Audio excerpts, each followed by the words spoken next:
अस्सलामुअलैकुम। इस लेसन में हम आपको रिसर्च ऑपरेशंस या रिसर्च ऑप्स और एथिक्स के बारे में बताएंगे कि उन क्या क्या चीज़ों का आपने माइंड में रखना होता है जब आप रिसर्च कर रहे हो। सबसे पहले हम थोड़ा सा इसको डिफाइन करते हैं कि रिसर्च एथिक्स होती क्या है।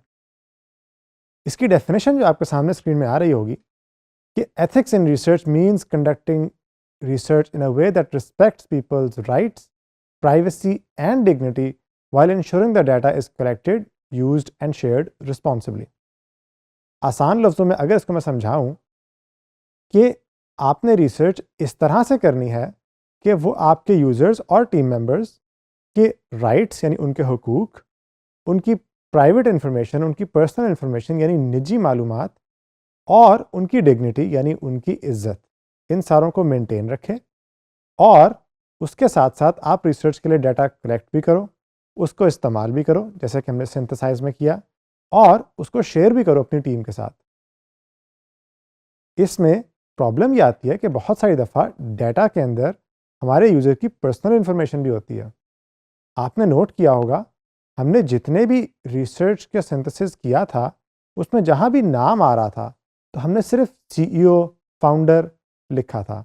हमने ये नहीं लिखा कि उनका नाम क्या है, वो कौन है।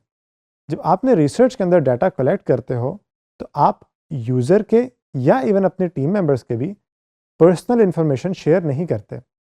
मसलन हो सकता है कंटेक्चुअल इंक्वायरी करते वक्त आपको कोई यूज़र दिखे जो अपने अकाउंट में पहले ईमेल लिखे और फिर पासवर्ड लिखे।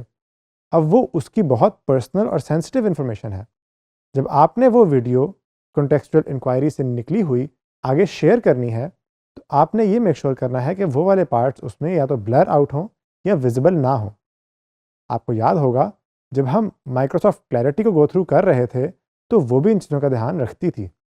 ये भी माइंड में रखें कि एथिक्स रेड टेप नहीं है, यानी ये आपको रोक नहीं रही, ये डिज़ाइन की हेल्प कर रही हैं कि आप किस तरह से डिज़ाइन करो कि वो लोगों को तकलीफ़ ना दे, वो लोगों के लिए मुश्किल ना बने। और बाज़ सूरतों में रिसर्च एथिक्स का ना ख्याल रखने से बहुत सारी कंपनीज लीगल इश्यूज में भी फंसती हैं, तो इसका आपको बहुत ज़्यादा ख्याल रखना चाहिए। रही बात कि इसका फ़ायदा किसको होता है, तो वो याद रखें सिर्फ यूज़र्स को फ़ायदा नहीं होता, यह आपके यूज़र्स को, आपकी टीम को और आपकी कंपनी को भी फ़ायदा होता है। मसलन यूज़र्स को फ़ायदा इस तरह से होता है कि उनकी प्राइवेसी और सेफ्टी मेंटेन रहती है। आपके टीम को फ़ायदा इस तरह से होता है कि आपका ट्रस्ट और क्रेडिबिलिटी मेंटेन रहती है, बल्कि बिल्ड होती है।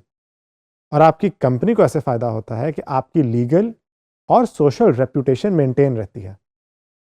तो इसमें आपकी, आपकी टीम के, आपके यूज़र्स के और आपकी कंपनी के सबके फ़ायदे हैं।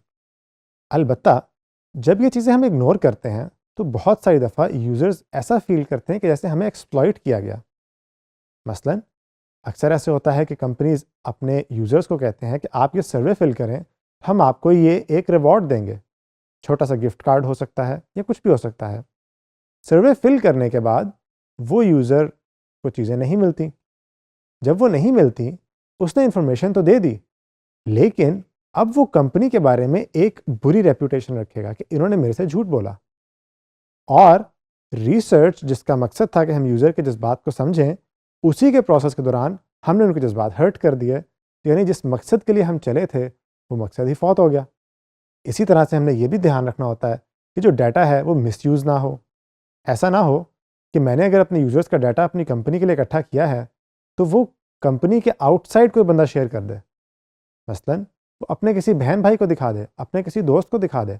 वो डाटा बहुत सेंसिटिव है और ये मेक श्योर करना ज़रूरी है कि वो कंपनी के अंदर रहे, और कंपनी के अंदर भी उन लोगों में जहाँ पे वो रेलेवेंट है।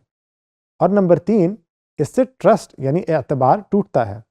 जैसे मैंने आपको एग्जांपल दी थी अभी कि सर्वे वाली, ये कंपनी ने उनको प्रॉमिस किया और प्रॉमिस बाद में डिलीवर नहीं किया, तो अब वो यूज़र इस कंपनी से ख़रीदते हुए भी 2 बार सोचेगा, यार क्या ये कंपनी में एतबार कर सकता हूँ या नहीं। और नंबर 4, आपके इनसाइट्स जो रिसर्च से आप ड्राइव कर रहे हो बहुत सारी दफ़ा अनरिलायबल हो जाते हैं। आपको पता ही नहीं होता कि क्या प्रॉब्लम आई थी और उसकी वजह से एक अलग टेंजेंट पे एक और प्रॉब्लम चल पड़ती है।